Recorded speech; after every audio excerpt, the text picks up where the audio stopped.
안녕하세요. 역사의 뒤안길에 숨겨진 보석 같은 이야기들을 찾아 여러분과 함께 나누는 시간입니다. 오늘 우리는 잠시 익숙한 우리의 땅을 떠나 중동의 한 나라 레바논으로 영적인 여행을 떠나고자 합니다. 레바논이라고 하면 많은 한국 분들께는 낯설거나 혹은 분쟁의 이미지를 떠올리실 수도 있겠습니다. 하지만 그곳은 아주 오랜 기독교의 역사를 품고 있는 성스러운 땅이기도 합니다. 오늘 이야기는 바로 그 땅에서 피어난 침묵과 기도로 세상을 움직인 한 성인의 삶에 대한 기록입니다.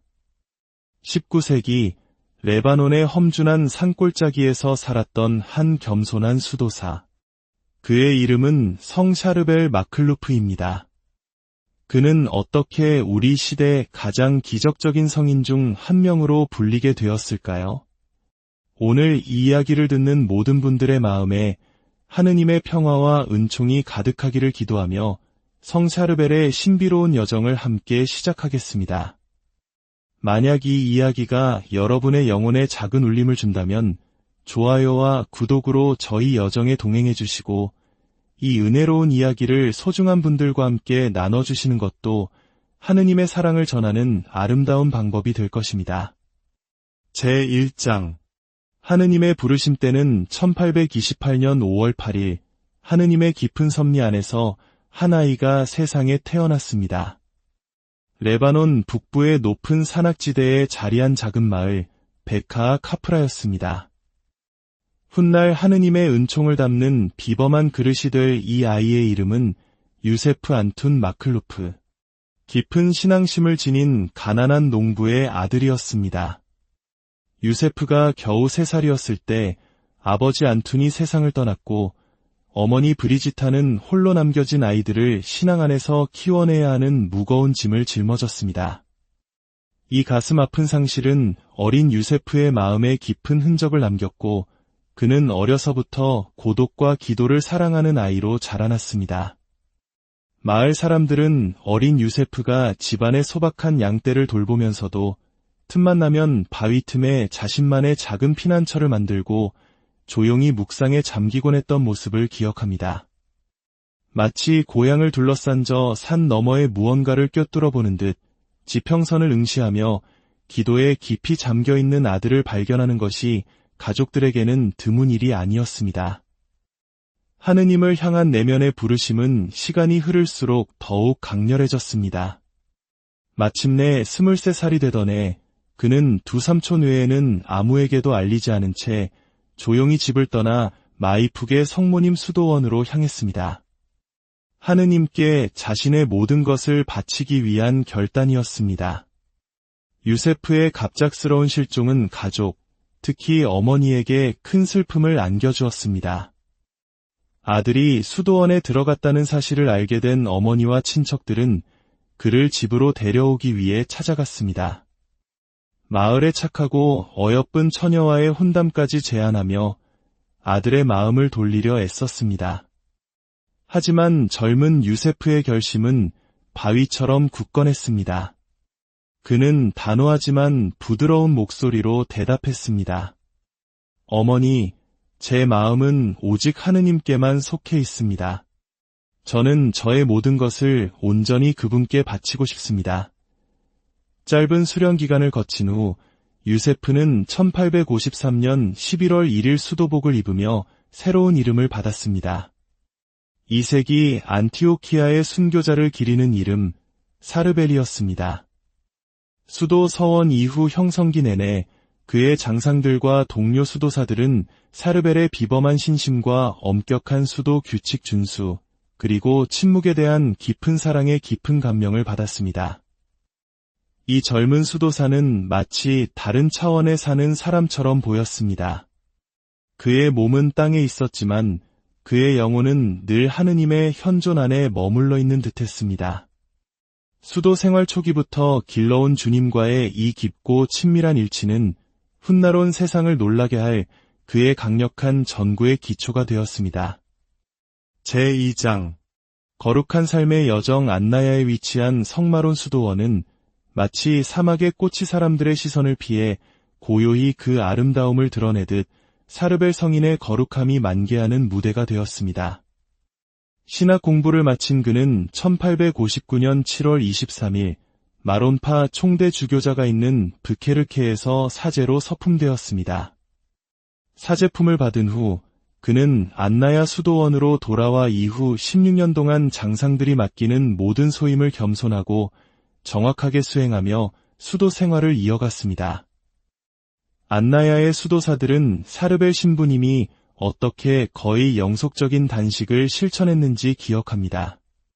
그는 생명을 유지하는데 필요한 최소한의 음식만으로 살았습니다. 그의 식단은 주로 소량의 채소와 콩류로 이루어졌고 정해진 단식 기간이 아닐 때에도 고기와 유제품은 일절 입에 대지 않았습니다. 잠은 갈대 매트 위에서 하루에 불과 몇 시간만 잤으며 베개는 나무 토막이나 나뭇가지 묶음을 사용했습니다. 그 어떤 안락함도 찾아볼 수 없는 그의 작은 방은 오직 하느님만을 소유하기 위해 모든 세속적 욕망을 포기한 영혼의 외적인 모습을 그대로 비추는 거울이었습니다. 사르벨 신부의 기도 생활은 엄격한 영적 수련에 익숙한 동료 수도사들마저 놀라게 할 정도였습니다. 그는 성체 앞에 무릎을 꿇고 오랜 시간 동안 미동도 없이 기도에 잠겼는데 많은 이들이 그가 숨을 쉬고 있는지조차 의심할 정도였습니다. 레바논 산악의 추위가 혹독해지는 겨울, 창문 틈으로 스며든 눈이 기도하는 그의 어깨 위에 소복이 쌓이는 것을 동료들은 목격하곤 했습니다. 그는 주변 환경을 전혀 의식하지 못하는 듯 보였습니다. 수도원 밭에서의 고된 노동으로 굳은 살이 박이고 갈라진 그의 손은 비록 육신으로는 세상을 떠났지만 마음속으로는 늘 품고 있던 세상을 위해 끊임없이 하늘을 향해 들어 올려진 중재의 손이었습니다. 1875년 그는 더 깊은 고독으로의 부르심을 느끼고 수도원에서 몇 킬로미터 떨어진 성 베드로와 성 바오로 은수처로 들어갈 수 있도록 허락을 청했습니다. 고대 페니키아 신전 유적 위에 세워진 이 은수처는 절대적인 관상 생활을 위한 이상적인 장소였습니다. 사르벨 신부는 그곳에서 다른 2명의 은수자들과 함께 지상에서의 마지막 23년을 보내며 훨씬 더 혹독한 고행을 실천했습니다. 그의 하루는 새벽 3시 기도로 시작되어 오전 9시에 거행되는 미사로 이어졌습니다. 미사는 때로 몇 시간 동안 계속되었는데 특히 성변화 순간에 경험하는 탈론 상태 때문이었습니다. 사르벨 신부의 성체 성사를 참례할 특권을 누렸던 소수의 증인들은 놀라운 일들을 증언합니다. 그가 축성된 성체를 들어 올릴 때 그의 몸이 땅에서 몇 센티미터 떠오르거나 제대에서 초자연적인 빛이 뿜어져 나와 보이지 않는 것, 즉 성체 안에 현존하시는 그리스도의 실제 현존을 눈으로 볼 수 있게 했다는 기록들이 남아 있습니다. 겸손한 은수자가 애써 감추려 했던 이러한 신비로운 현상들은 머지않아 수많은 사람들의 마음을 적시게 될 비범한 성덕의 첫 신호였습니다. 제3장 전구의 힘 샤르벨 신부님은 끊임없이 자신을 감추고 무명으로 살고자 했지만 그의 거룩함에 대한 명성은 안나야 인근 지역으로 퍼져나가기 시작했습니다. 그가 살아있을 때부터 이미 이웃 마을의 농부, 양치기, 주민들이 그의 기도를 청하기 위해 은수처로 모여들기 시작했습니다. 이 침묵의 수도사가 하느님의 마음에 닿는 특별한 통로를 가지고 있다고 굳게 믿었기 때문입니다. 처음에는 소수에 불과했던 순례자들의 발길은 곧 질병, 가정 문제, 혹은 물질적 어려움으로 고통받는 사람들의 끊임없는 행렬로 이어졌습니다. 기록으로 남겨진 첫 번째 기적 중 하나는 1885년 봄에 일어났습니다. 당시 메뚜기 떼가 온 지역의 농작물을 파괴할 위협에 처하자 절망에 빠진 농부들이 사르벨 신부에게 도움을 청했습니다. 그는 그들의 간청을 듣고 흙을 한 줌 쥐어 축복한 뒤 주님의 기도를 바치면서 그 흙을 밭 경계선 주위에 뿌리라고 지시했습니다. 그의 조언을 따른 사람들은 놀라운 광경을 목격했습니다. 메뚜기 떼가 마치 보이지 않는 강력한 손에 막힌 듯 밭에 보이지 않는 장벽 앞에서 멈춰 섰던 것입니다. 수십 명이 목격한 이 기이한 사건은 그의 전구를 통해 일어난 긴 기적의 행렬의 시작을 알렸습니다. 또 다른 주목할 만한 사례는 에메즈 마을의 젊은 여성 마리암 아와드의 이야기입니다. 그녀는 당시 의사들이 원인을 밝혀내지 못하는 정신질환으로 고통받고 있었습니다. 발작이 일어나면 마리암은 폭력적으로 변하고 이상한 언어를 사용하며 여러 장정이 제압해야 할 만큼 초인적인 힘을 발휘했습니다. 수많은 의사를 찾아다니고 심지어 지역 사제들의 구마 예시까지 시도했지만 소용이 없자 그녀의 가족은 마지막 희망을 품고 그녀를 사르벨 신부에게 데려갔습니다. 은수자는 잠시 침묵 속에서 기도한 후 젊은 여성의 머리에 손을 얹고 이렇게 말했습니다. 영혼과 육신의 치유자이신 주 예수 그리스도께서 당신을 모든 악에서 해방시키십니다. 그 자리에 있던 증인들은 그 즉시 마리암이 마치 거대한 무게에 짓눌렸다가 풀려난 듯 바닥에 쓰러졌다고 회상합니다. 잠시 후 일어난 그녀의 얼굴에는 전례 없는 평온함이 깃들어 있었고 정신은 맑아졌습니다. 그날 이후 그녀는 다시는 그 신비한 질병의 증상을 겪지 않았습니다. 예언의 은사 또한 사르벨 신부에게 부여된 또 다른 비범한 은총이었습니다. 그는 여러 차례 놀라울 정도로 정확하게 미래의 사건들을 예언했습니다. 1895년 어느 가을날 은수처의 작은 텃밭을 가꾸던 그는 갑자기 하던 일을 멈추고 동료 수도사에게 말했습니다. 첫눈이 내리기 전에 주바일의 바스타니 가족을 위해 기도해 주십시오. 죽음이 그들의 집을 3번 방문할 것입니다. 놀란 동료 수도사는 이 메시지를 당시 건강했던 그 부유한 가족에게 전했습니다. 사르벨 신부의 예언대로 그해 12월 말까지 바스타니 가족의 3명, 아버지와 큰아들, 그리고 할머니가 예기치 못한 상황 속에서 차례로 세상을 떠났습니다. 그의 거룩함에 대한 명성이 퍼져나갈수록 자신을 숨기려는 그의 결심 또한 굳건해졌습니다. 순례자들이 그의 전구를 통해 일어난 기적에 대해 감사를 표할 때면 그는 언제나 이렇게 대답했습니다. 모든 선함의 유일한 저자는 하느님이십니다. 저는 그분의 손에 들린 비천한 도구일 뿐입니다. 마치 화가의 손에 있는 붓이나 작가의 손에 있는 펜과 같이 말입니다. 그의 기도와 고행의 삶과 더불어 이 깊은 겸손은 그를 하느님의 은총이 흐르는 더욱 투명한 통로로 만들었고 그가 죽음 이후에 온 인류를 위한 강력한 전구자로서 수행하게 될 사명을 준비시켜 주었습니다.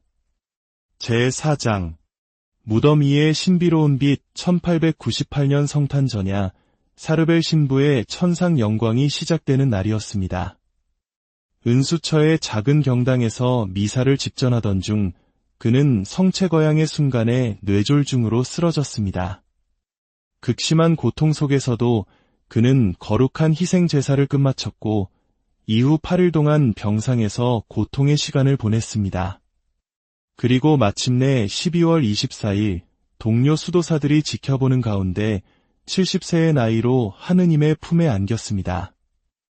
수도원 관습에 따라 그의 시신은 수도복을 입은 채 성마론 수도원으로 옮겨져 공동묘지에 안장되었습니다. 때는 한겨울이었고 레바논 산 전체가 눈으로 뒤덮여 은수처에서 수도원까지 내려가는 길은 매우 험난했습니다. 4명의 건장한 수도사들이 좁고 위험한 길을 따라 관을 운구했습니다. 그런데 놀랍게도 목격자들은 가장 험한 구간에서 관이 기적적으로 가벼워지는 것을 느꼈다고 증언합니다. 마치 보이지 않는 힘이 관을 떠받치고 있는 듯했습니다. 더욱이 운구 행렬 위로는 하늘이 맑게 개어 있었지만 그 주변으로는 계속해서 폭설이 쏟아지는 기이한 현상이 벌어졌습니다. 계속되는 폭설로 인해 개인묘를 파는 것이 불가능해지자 사르벨 신부의 시신은 겨울 동안 사망한 수도사들의 시신을 날이 풀릴 때까지 임시로 안치하는 공동묘지에 모셔졌습니다. 흙을 파고 큰 돌판으로 덮은 이 무덤은 수도원 묘지 가장자리에 위치해 있었습니다. 바로 그가 묻힌 날 밤부터 인근 마을 주민들은 설명할 수 없는 현상을 목격하기 시작했습니다. 수도원 묘지에서 강력한 등대 불빛 같은 빛이 뿜어져 나오는 것이었습니다. 처음에는 불이 났다고 생각한 이웃들이 수도사들에게 알리러 달려왔지만 현장에 도착했을 때 그 빛이 바로 사르벨 신부가 묻힌 무덤에서 나오고 있다는 사실을 발견하고는 경악을 금치 못했습니다.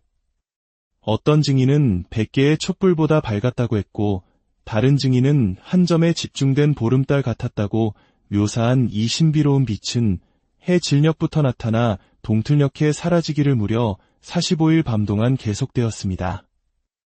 이 현상은 온 지역에서 수많은 호기심 어린 방문객과 순례자들을 끌어모았습니다. 처음에는 회의적이었던 교회 당국은 조사단을 파견하여 기적의 진위를 확인했습니다.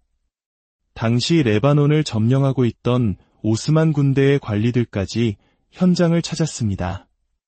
그들은 이것이 첩자나 혁명가들이 사용하는 신호일 수 있다고 의심했지만 묘지를 철저히 검사하고 경비병을 세운 뒤에도 이 현상이 어떠한 자연적인 설명으로도 해명될 수 없음을 인정해야만 했습니다. 사르벨 신부의 무덤 위에 나타난 이 빛의 현현은 세상의 빛이신 그리스도께서 당신의 성인들 안에서 현존하심을 나타내는 고대 기독교의 빛의 상징을 떠올리게 했습니다. 마치 세상의 눈을 피해 숨어 살았던 이 겸손한 은수자가 이제 천상의 왕국에서 찬란하게 빛나는 빛임을 하느님께서 친히 알려주시는 듯했습니다.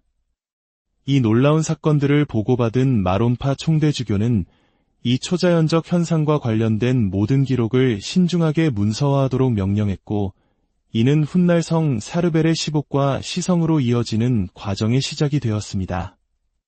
제5장 썩지 않은 유해 1899년 봄 폭우가 쏟아져 성마론 수도원 묘지 일부가 침수되었습니다. 무덤의 상태를 걱정한 수도원장은 공동묘지에 묻힌 시신들을 발굴하여 더 건조하고 안전한 곳으로 이장하라고 명령했습니다.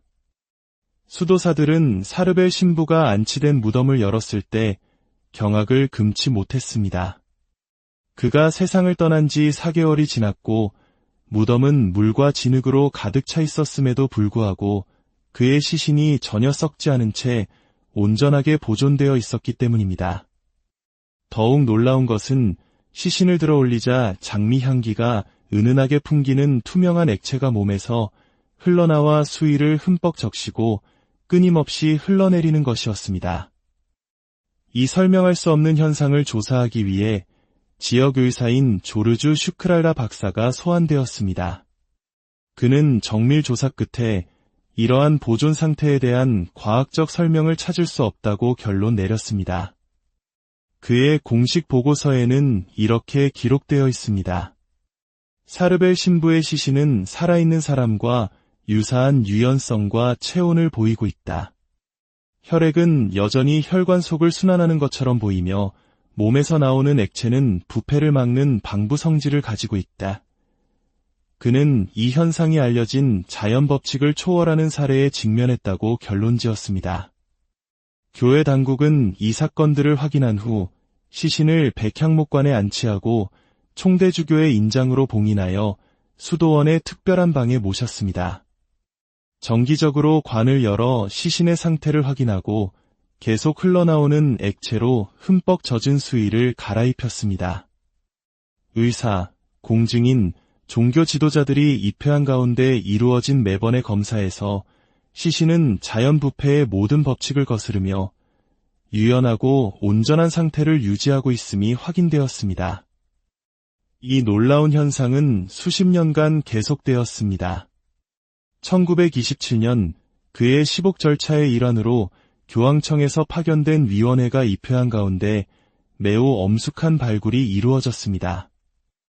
위원회의 일원이었던 일리아스 엘로니 박사는 여전히 유연하며 신비로운 액체를 발산하는 시신의 상태를 사진과 상세한 분석으로 기록했습니다. 그는 공식 보고서에서 이렇게 선언했습니다. 사르벨 신부의 시신을 검사한 후 나는 그의 보존 상태가 현대의학이 인정하는 어떠한 알려진 자연 과정으로도 설명될 수 없음을 맹세할 수 있습니다. 시신에서 흘러나온 액체는 곧 치유의 힘을 가진 것으로 유명해졌습니다. 이 액체에 적신천을 아픈 부위에 댄 수많은 병자들이 설명할 수 없는 치유를 경험했습니다. 주목할 만한 사례 중 하나는 바트룬 출신의 여성 몬타아 다에르의 경우입니다. 그녀는 진행성 녹내장으로 점차 시력을 잃어가고 있었습니다. 의사들로부터 몇 주 안에 완전히 실명할 것이라는 통보를 받은 후 그녀는 절박한 심정으로 수도원을 찾았습니다. 성 샤르벨의 시신에서 흘러나온 액체로 적신천을 눈에 대자 그녀는 즉시 강렬한 온기를 느꼈고 그 뒤를 이어 자신을 괴롭히던 통증이 완전히 사라지는 것을 경험했습니다. 다음 날 아침 잠에서 깨어난 그녀는 시력을 완전히 회복한 것을 발견하고 경악했습니다. 훗날 그녀를 검진한 안과 의사들은 그녀를 거의 실명 직전까지 몰고 갔던 질병의 흔적을 전혀 찾아볼 수 없었습니다. 수십 년이 지난 1965년 액체가 흘러나오는 현상은 점차 멈추었고 시신은 자연적인 미라와의 징후를 보이기 시작했습니다. 그러나 불과 며칠 만에 부패를 일으켰을 환경 속에서 거의 70년 동안 썩지 않고 보존되었다는 사실은 성 샤르벨과 관련된 가장 비범한 기적 중 하나로 남아 있습니다.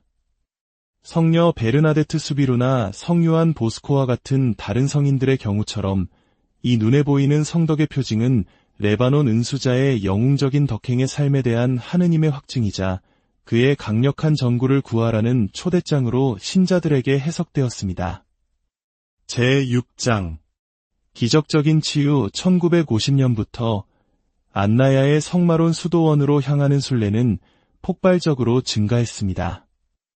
이는 사르벨 신부의 전구 덕분이라고 알려진 수많은 치유 증언들에 힘입은 것이었습니다.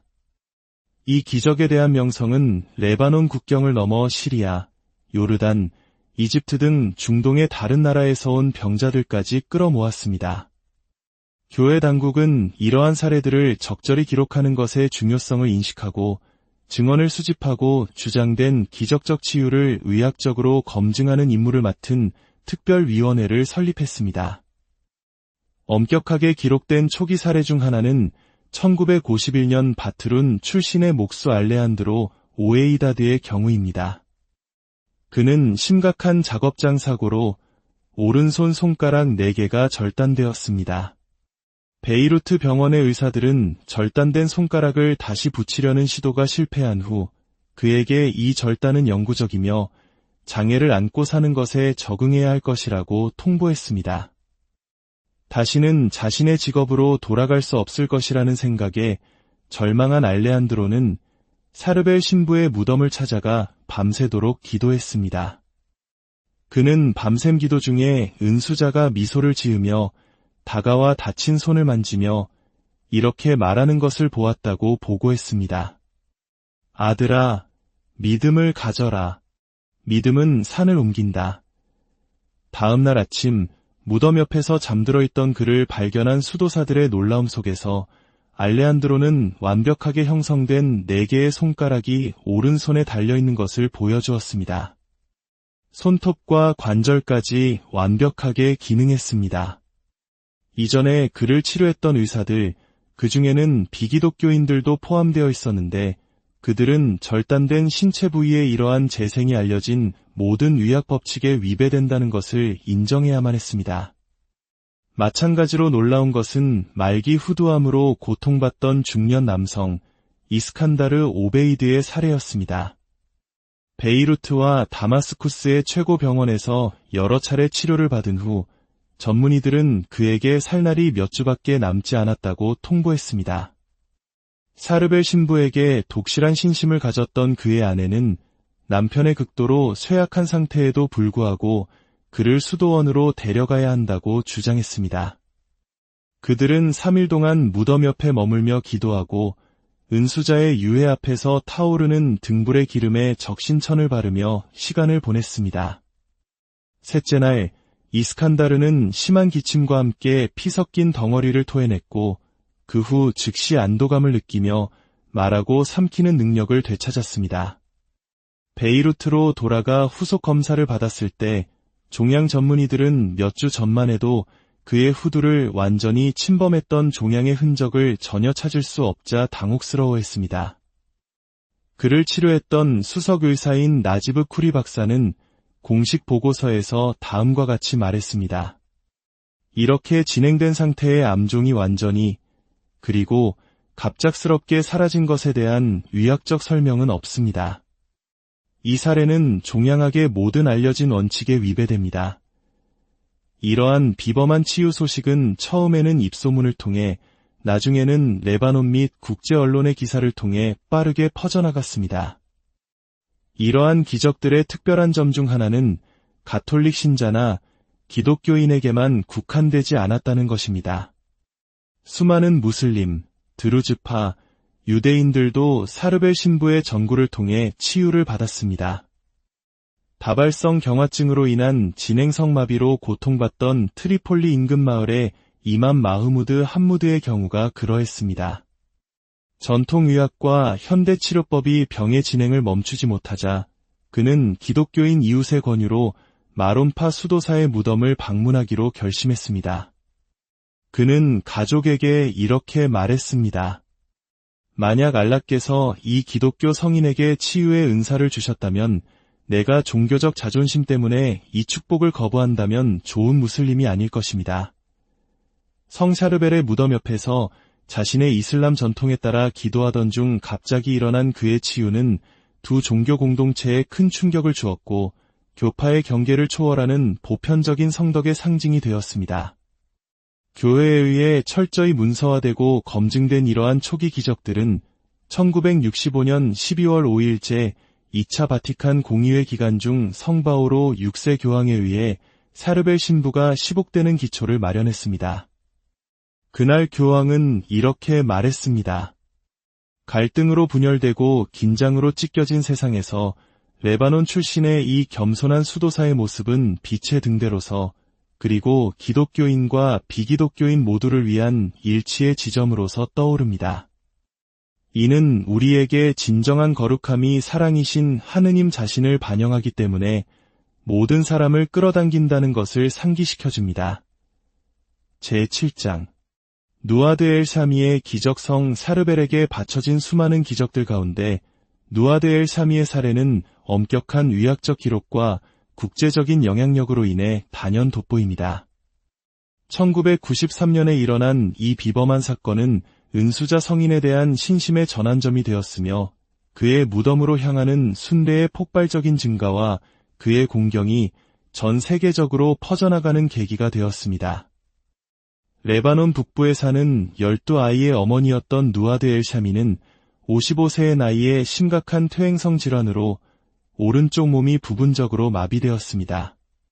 수많은 전문의와 상담한 후 의사들은 그녀의 상태가 되돌릴 수 없으며 마비가 계속 진행될 것이라고 통보했습니다.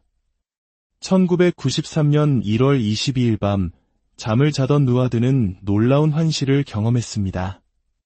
2명의 수도사가 그녀의 방으로 들어왔고 그중 한 명은 자신을 성 사르벨이라고 밝히며 그녀에게 말했습니다.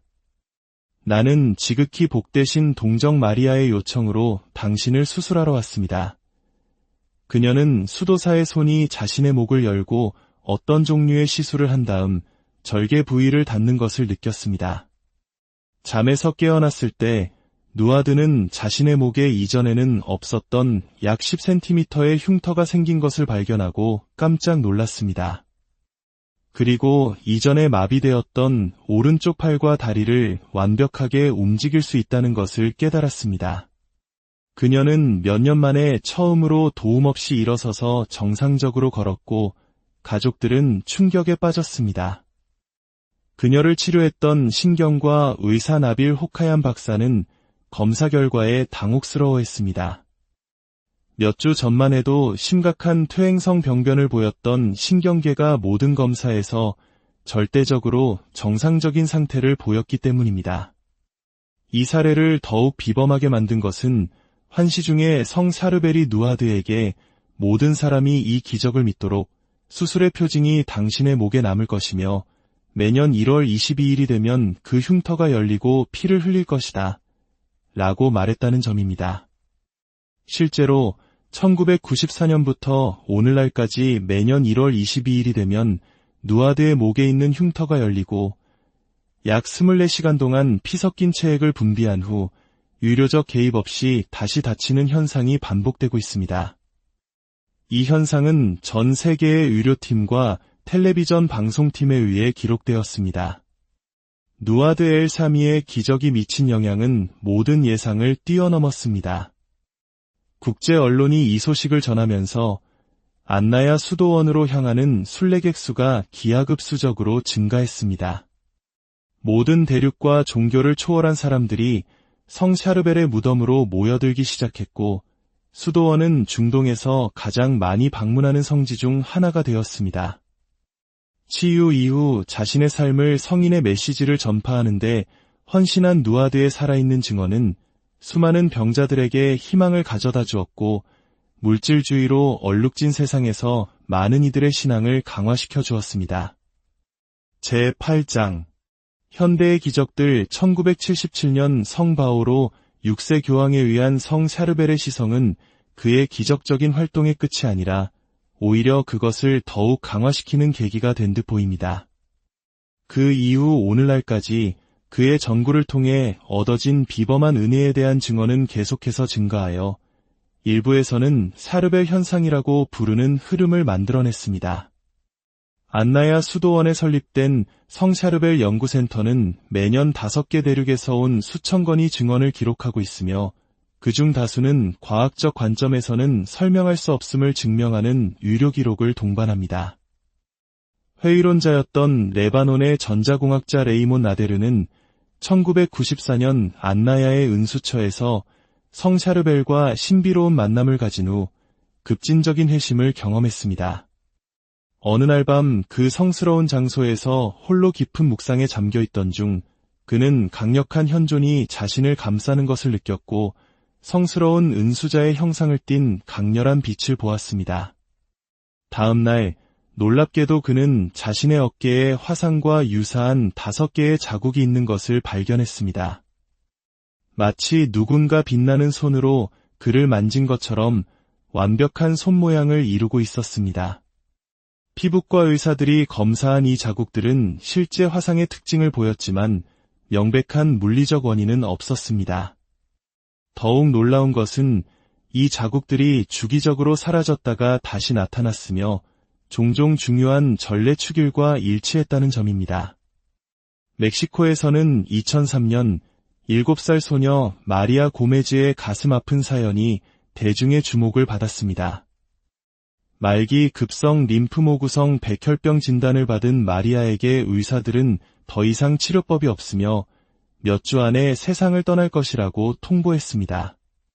그때 마론파 사제 한 분이 성 샤르벨의 이야기를 들려주며 성인의 무덤에 닿았던 1000조각 성유물을 선물했습니다. 부모는 이 성유물을 마리아의 베개 밑에 두고 9일 기도를 바치기 시작했습니다. 셋째 날 몇 주 동안 거의 의식 없이 누워만 있던 소녀가 갑자기 침대에서 일어나 앉아 음식을 달라고 했습니다. 회의적이었던 의사들이 실시한 검사 결과 암세포가 완전히 사라지고 혈액 수치가 정상화된 것으로 나타났습니다. 이처럼 현대에 일어나는 기적들의 놀라운 점은 그것이 교파와 종교를 초월한다는 것입니다. 이 레바논의 수도사는 마치 다른 교파의 기독교인들이나 심지어 다른 신앙을 가진 사람들 사이에도 아무런 구별을 두지 않는 것처럼 보입니다. 그의 중재는 병든 이를 치유하고 절망에 빠진 이에게 희망을 주며 약한 이에게 힘을 줍니다. 은수자 성인의 모습은 모든 형태의 인간적 고통을 이해할 수 있는 보편적인 중재자가 된 것 같습니다. 제9장 설명할 수 없는 현상들. 성 샤르벨과 관련된 수많은 비범한 현상들 가운데 가장 놀라운 것 중 하나는 기적의 사진 현상입니다. 이 현상은 1990년대에 시작되어 사진 전문가들에 의해 연구되었지만 과학적 설명은 발견되지 않았습니다. 1990년 5월 사진작가 조셉 아운이 안나야에서 열린 한 예식의 사진을 현상하던 중 촬영 당시에는 없었던 나이든 수도사의 빛나는 형상을 발견하면서 모든 것이 시작되었습니다. 그 이후로 수백 명의 방문객들이 비슷한 이미지를 포착했습니다. 빛나는 실루엣이나 빛의 후광은 분석 결과 성스러운 은수자의 특징과 일치하는 것으로 밝혀졌습니다. 디지털 시대가 도래하면서 많은 사람들은 이 현상이 멈출 것이라고 예상했지만 디지털 사진에서의 현현은 멈추기는커녕 오히려 증가했습니다. 또 다른 설명할 수 없는 현상은 기적의 기름과 관련이 있습니다.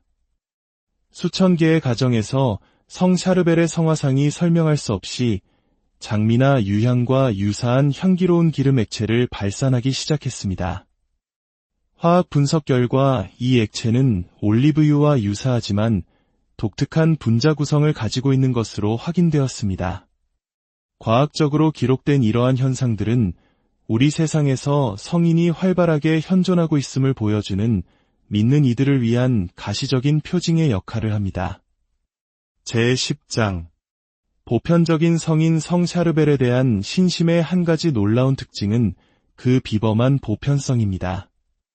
많은 성인들이 특정 지역이나 문화적 맥락에 국한된 추종자를 가지고 있는 반면 이 레바논의 은수자는 모든 경계를 초월하여 세계적인 영적 현상이 되었습니다.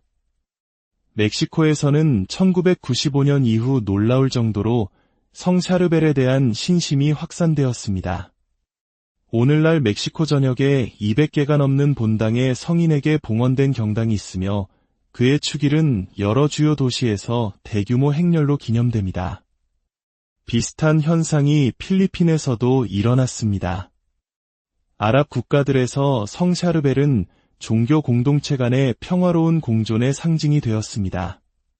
안나야에 있는 그의 성지는 모든 교파의 기독교인들뿐만 아니라 수니파, 시아파, 드루즈파 무슬림들도 끌어들입니다. 이처럼 문화적, 종교적 분열을 초월하는 능력은 성 샤르벨을 우리 시대에 특히 의미 있는 모델로 만듭니다. 제11장 영적 유산. 비록 성 샤르벨이 어떠한 저수를 남기거나 대중 연설을 하지는 않았지만 그의 침묵의 삶은 현대 세계에 강력한 교훈을 줍니다. 그의 영적 유산은 우리에게 이 혼란스러운 시대의 신앙을 진정성 있게 살아갈 길을 제시합니다. 은수자 성인은 무엇보다도 하느님을 만나는 특별한 공간으로서 침묵과 고독의 가치를 가르칩니다. 끊임없는 소음과 초연결성으로 특징 지어지는 시대에 성 샤르벨은 영혼이 우리 마음 깊은 곳에서 말씀하시는 하느님의 음성을 듣기 위해 고독의 순간이 필요하다는 것을 상기시켜줍니다. 기도의 최우선성, 진정한 겸손, 물질적 재화로부터의 초연함, 그리고 성체에 대한 깊은 사랑. 이것이 그의 영적 유산의 핵심입니다. 성 바오로 6세 교황이 그의 시성식에서 표현했듯이 성 샤르벨 안에서 우리는 하느님 앞에서 너무나 작아졌기에 하느님께서 그를 사람들 앞에서 이대하게 만드신 한 인간의 기적을 목격합니다. 아마도 그의 가장 위대한 기적은 그의 육체적 죽음 이후 오랜 시간이 지난 후에도 회심을 이끌어내고 영혼들을 하느님께 더 가까이 이끄는 그의 능력일 것입니다. 제12장 성 샤르벨에게 드리는 기도. 영광스러운 성 샤르벨, 하느님께서 수많은 기적을 통해 영광스럽게 하신 레바논의 수도자이며 은수자이시여 저의 비천한 간청을 들어주소서. 침묵과 고행, 그리고 끊임없는 기도 속에서 사셨던 당신이시여 제 마음의 고요함 속에서 하느님을 찾을 수 있는 은총을 제게 허락하소서. 당신의 거룩한 삶을 특징지었던 진정한 겸손과 물질로부터의 초연함, 그리고 성체에 대한 열렬한 사랑을 저도 기를 수 있도록 도와주소서. 하느님의 옥좌 앞에 강력한 전구자시여 저의 현재 필요를 불쌍히 여기소서. 생전에 형제들의 고통에 민감하셨고 지금도 하늘에서 땅으로 축복을 쏟아 붓고 계시는 당신이시여, 저의 간청을 하느님의 자비에 바쳐주소서. 무엇보다도 모든 상황에서 그분의 뜻을 충실히 이행하며 하느님의 사랑 안에서 살고 죽을 수 있는 은총을 허락하소서. 고통받는 이들의 보호자이시며 보편 교회를 위한 빛의 등대이시여, 중동과 온 세상의 평화를 위해 빌어주소서. 당신의 모범이 많은 이들에게 성덕의 길을 따르도록 영감을 주며 당신의 전구가 병든 이에게 위로를, 절망한 이에게 희망을, 약한 이에게 힘을 가져다 주게 하소서. 성샤르벨, 저희를 위하여 빌어주시어 우리 주 그리스도께서 약속하신 영원한 생명을 얻게 하소서. 아멘. 성샤르벨 성인의 삶을 통해 드러난 하느님의 놀라운 신비가 오늘 여러분의 삶에도 깊은 울림과 위로가 되었기를 바랍니다. 주님의 평화가